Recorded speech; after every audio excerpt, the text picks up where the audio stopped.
sigana kusimbulira wakagwa Samix manager wa Deepest Rhymes yabikoze omwana yagenze mu kwanjula omanyi waliwo abantu abamu ababikola ne tugamba Katonda kitegeze bali abakola emikolo gya low budget tebeetegeka kimala omwana yakoze omukolo omukyala n'ayambala gomesi ziri ez'obukadde obuna ekitundu nga zayamba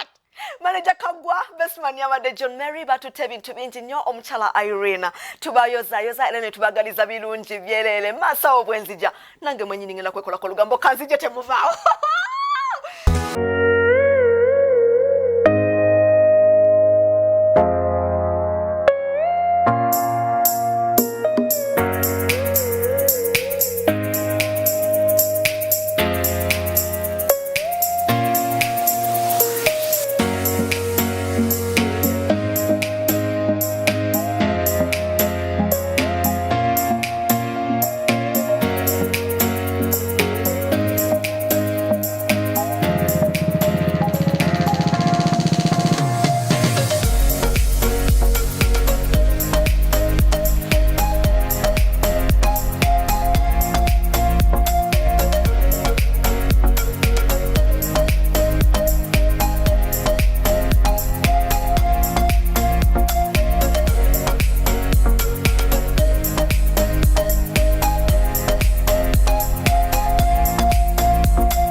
mukolo guwesa Katonda kitiibwa bintu byabadde birungi kaddiko mukalabye buli kimu kyatambudde bulungi nnyonyi ddala